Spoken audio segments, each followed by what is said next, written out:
Bonjour chers frères et sœurs, salut à ceux qui aiment l'histoire. Je voudrais particulièrement ce matin dire bonjour et merci à un frère qui s'appelle Moïse et qui est inspecteur de l'enseignement. Il m'a appelé hier pour s'enquérir de ma santé. Je lui ai dit que j'allais bien, que c'est parce que ces temps-ci, je suis pris par des soutenances de thèse. Voilà, c'est aussi ça aussi le travail du professeur à l'université. Voilà, qui a fait que ça va faire un peu plus de 3 jours que je n'ai posté aucune vidéo. Voilà. Donc, j'ai un petit repos. Donc, je vais reprendre et je reprends maintenant même mes vidéos.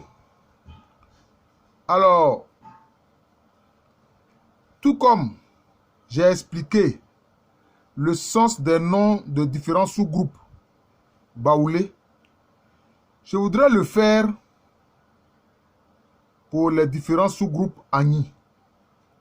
Et puis nous aurons à expliquer le sens des noms de différents groupes ethniques de Côte d'Ivoire. Voilà. Alors, le nom Agni, qu'est-ce que cela veut dire?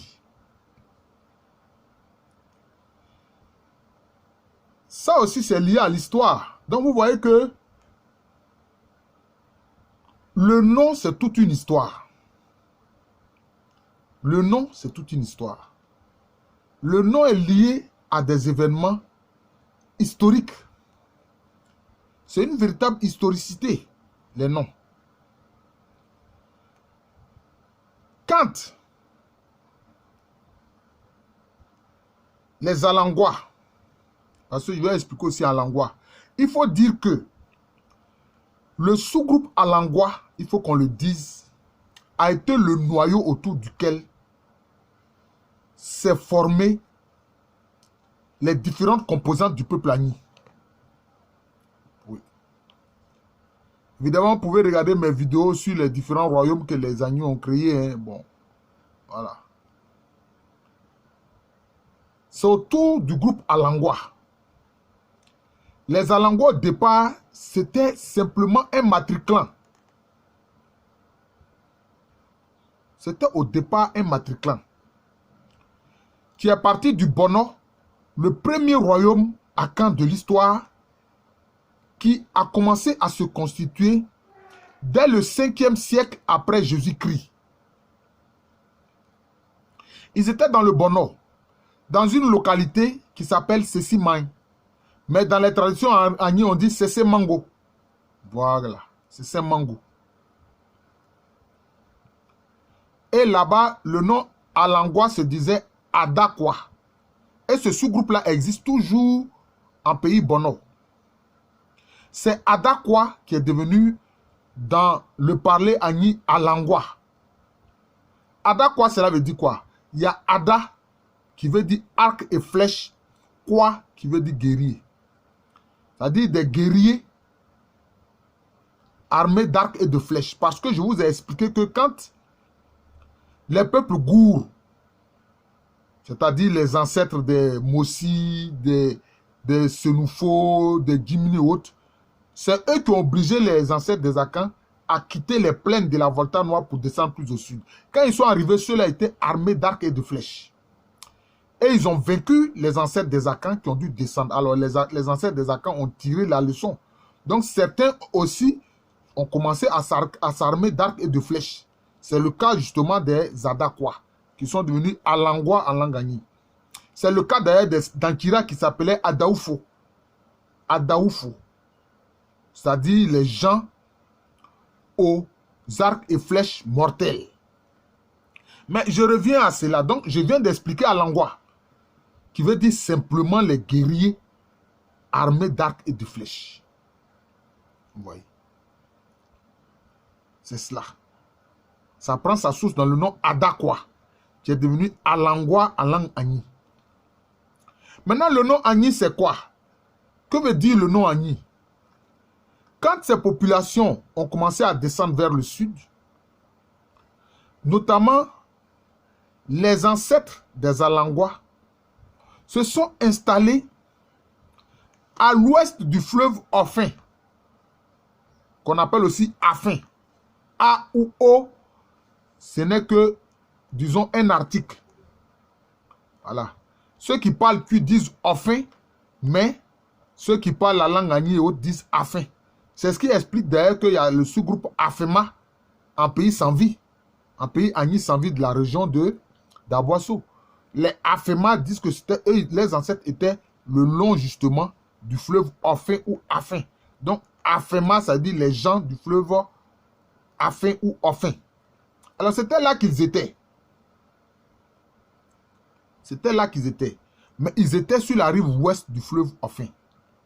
Et quand le Dankira a commencé à s'étendre, ils ont attaqué justement ces Alangois et tous ces groupes qui étaient à l'ouest du fleuve Ophé.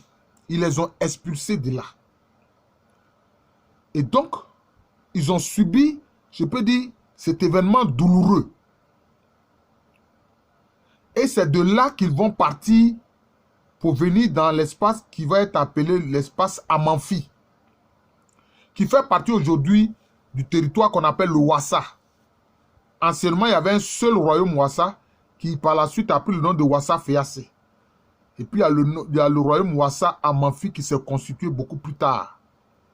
Mais les ancêtres des futurs Agni étaient dans l'espace Amanfi. C'est en s'installant là qu'ils ont pris le nom de Agni. Agni qui veut dire quoi? Tu as grandi. Agni, tu as grandi. Ils estiment qu'après l'épreuve dure qu'ils ont subie face aux attaques des Dankira, ils ont grandi, ils ont mûri.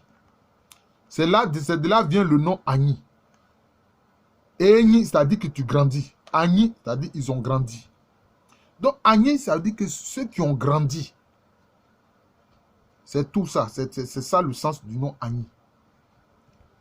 Donc, si tu as grandi, cela veut dire quoi? Tu es devenu mature. Tu es devenu majeur. Voilà. Tu es capable de te prendre toi-même en charge, de te défendre. C'est ça le nom Agni. Voilà. J'ai expliqué en même temps le nom en langua. Hein. Bon, j'ai expliqué en même temps le nom en langua. Alors, nous allons expliquer le nom Ndenia. Alors, qui est improprement dit en langue, en disant qu'il est improprement transcrit en français indénié. C'est Ndenia. Ça vient d'une expression Agni qui dit Ndé Menia. C'est-à-dire que le roi dit qu'il est installé. Ndé, c'est-à-dire je suis assis. Nia, j'observe. C'est-à-dire que le roi dit qu'il est assis et puis il observe. C'est ça qui a donné Ndenia. Le roi dit qu'il est assis, il observe. C'est pourquoi? Mais c'est pour voir d'où peut venir quelque danger que ce soit pour qu'il puisse protéger son peuple. Donc, il observe pour protéger son peuple. Pour ne pas que son peuple soit attaqué. Donc, je suis assis, j'observe. C'est de là que ça vient. Alors, il y a aussi Bétier. Bétier qui veut dire écouter. Parce que les fondateurs du Bétier sont du matrilignage du grand guerrier, excusez-moi, Abri et Moro, qui dans les documents écrits est appelé Ebri Moro. Alors, Abri et Moro ou Ebri Moro était le chef d'état-major de l'armée du roi Anoasma. Voilà. Qui a créé la Ouin, ou, si vous voulez, le royaume Ebrosa, Agni Ebrosa. Alors, quand son neveu, Adou Ayemou et ses guerriers sont arrivés dans cette région du Béti, ils entendaient encore des tirs. Sans doute, c'était leurs ennemis, les poursuivants à Chantilly. Alors, certains ont dit, non, ne faites pas du bruit, parce qu'il y avait parmi eux des gens qui faisaient du bruit. Ils disent, non, arrêtez vos bruits pour que nous puissions écouter d'où viennent les tirs. Un mot tiers, Bétier, écoutez. Donc, Bétier, ça veut dire simplement écouter. Voilà. Prêtez attention, écoutez. Pour voir d'où viennent les tirs. Ouais, donc, vous vous rendez compte que chaque nom est vraiment, je dirais, toute une histoire. Bon, comme il ne faut pas que la vidéo soit trop longue, Mes frères Moïse, ne t'en fais pas, hein, concernant les anneaux, je vais le faire. Voilà. Donc, j'ai indiqué les noms pour pouvoir suivre cela. Voilà. Alors, il y a les Sahiers. C'est un sous-groupe qui fait partie du Moronou. Les Sahiers. Qui sont en D, qui est aussi un village qui s'appelle Aferi, etc. Mais les Sahiers sont partis du Sahier. Au départ, les Sahiers étaient sous la suzeraineté du roi Noasma. Mais quand les Ashantis ont attaqué, ils ont retourné les vestes contre les suzerains en Noasma. Et ils ont pris le parti des Ashantis. Mais bien sûr, certains n'ont pas été contents de ce revirement. Notamment du roi d'Assaye Yosu qu'on appelle Nkwa Okodom. On l'appelle Nkwa Okodom. C'est lui qui s'est comporté ainsi. Mais certains Sahiers n'ont pas aimé cela. Ils ont voulu toujours être avec leur frère Agni. Donc, quand les Agni ont été vaincus en 1721 par les Ashantis, bon, certains Sahiers donc se sont joints à eux. Ce sont ceux-là qui sont venus justement dans le Moronou. Ne pas confondre Sahier et Sohier. Je vais expliquer aussi Sohier. C'est différent de Sahier. Sahier, ça veut dire quoi? Ça, c'est la guerre. En langue akan, dans les langues akan, ça veut dire guerre, guerrier. C'est pour ça qu'on dit Saforgene. Saforgene, ça dit chef guerrier. Sahier, ça veut dire quoi? Yé, c'est ce qui est bon. Voilà. Donc, Sahier, ça veut dire les guerriers d'élite. C'est-à-dire les guerriers qui sont bons, de bons guerriers. C'est pas qu'ils sont gentils, non. C'est-à-dire qu'ils sont efficaces dans la guerre. C'est ce que ça veut dire. Parce que le mot bon peut avoir plusieurs sens. Un bon, c'est bon, il est bon, etc. Bon.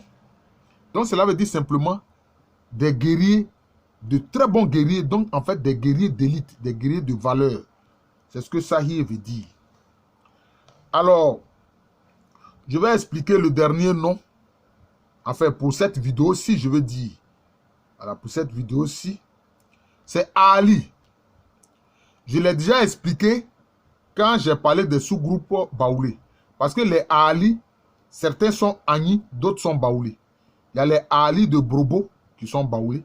Il y a les Ali qui se sont implantés à Tiasalé qui sont baoulés. Mais il y a les Agni Ali, notamment de la zone de Tiemlekro. Voilà. Ali, ça veut dire simplement ceux qui sont Ashantis. Parce que les Agni et les baoulés appellent les Ashantis Aha. Ali, ceux qui sont Ashantis, c'est tout. C'est comme ça. C'est ceux qui sont Ashantis. Alors, j'ai décidé de m'arrêter là, mais je regarde un nom et je veux vraiment expliquer cela. C'est Essandane. Parce que les Essandane sont un sous-groupe du sous-groupe Alangwa. Ah oui. Il faut que les Essandane sachent cela. C'est une fraction des Alangwa qui a donné le sous-groupe Essandane. C'est comme ça. Si bien que dans le Sanvi, dans la région d'Aboasso, les Alangwa qui ont créé Asuba, le village d'Asuba, leur canton est appelé Essandane. Mais il faut savoir, comme je l'ai dit, qu'à l'origine, le nom Alangwa, c'était simplement aussi un matriclan qui, dans les langues tui, en Ashanti, est appelé Oyoko. Au départ, c'était un matriclan simplement. Mais ce matriclan a tellement grossi que ça a donné un peuple entier. Si bien que même aujourd'hui, quand vous allez dans la région d'Aboasso, dans le Sanvi, le nom Alangwa désigne un matriclan. Ça désigne un matriclan. On dit Alangwa filié. Ça dit le matriclan des Alangwa. Voilà. Mais ça a pris de l'importance, c'est devenu un véritable sous-groupe. Voilà. Un peuple, c'est devenu un peuple nombreux. Alors, les Essandane sont une fraction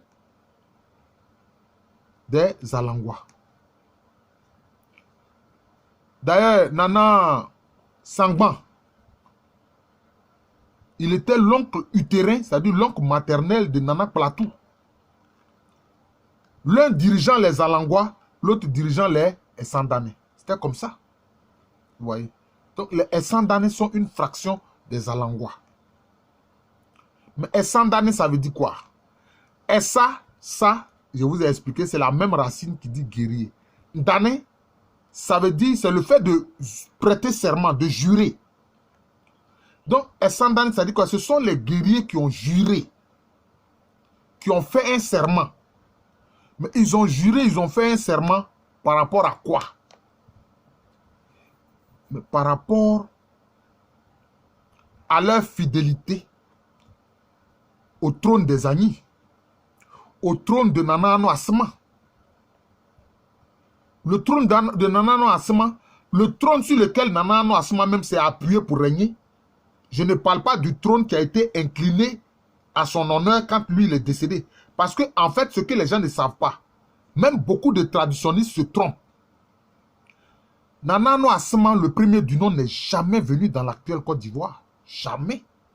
Même quand il a été vaincu par les Ashanti, il est resté dans le royaume. Mais lui, il s'est retiré dans une petite localité qu'on appelle Djema, qui est non loin de la frontière entre la Côte d'Ivoire et le Ghana actuel.